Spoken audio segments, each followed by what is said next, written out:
بندہ مومن اگر ایک ذہن بنائے نا کہ یار یہ خدا نے فضل کیا ہے، مجھے منصب دیا ہے، کشادہ روئی اس کی طبیعت میں پیدا ہوگی۔ اللہ کے پیارے رسول صلی اللہ تعالیٰ علیہ وسلم نے فرمایا تمہارا کسی مسلمان بھائی کے لیے خوشی کا موقع فراہم کرنا تمہیں مغفرت کا مستحق بنانے والے کاموں میں سے ایک کام ہے۔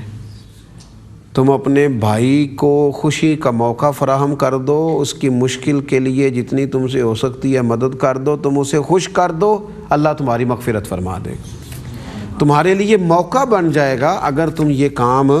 کرو۔ اور پھر ایک تو یہ ہے کہ کسی کی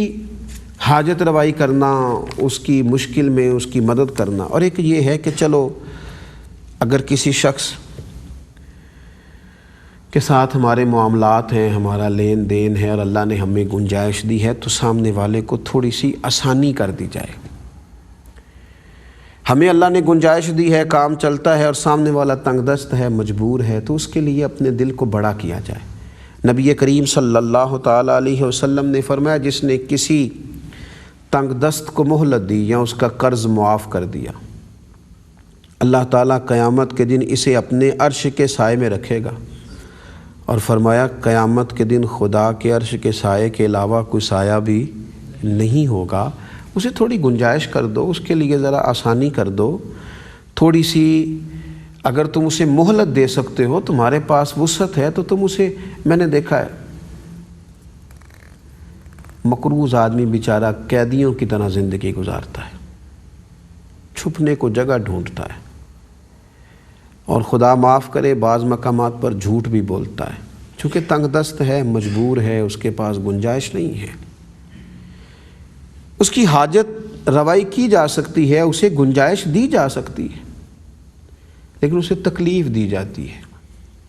لینے والے کے پاس طاقت تھی، گنجائش کر سکتا تھا، لیکن وہ کہتا ہے ہاں اگر سامنے والا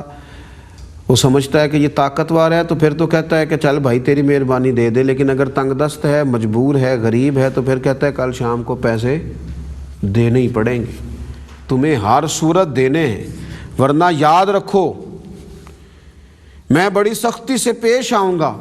میں نے دیکھا ہے غریبوں کے دروازوں پر شور ہوتا ہے، مقروض بیچارے شدید آزمائش کا شکار ہے، ذہنی کوفت کا شکار ہے، صبح کا سکون گیا، رات کی نیند گئی، کھانے کی لذت گئی،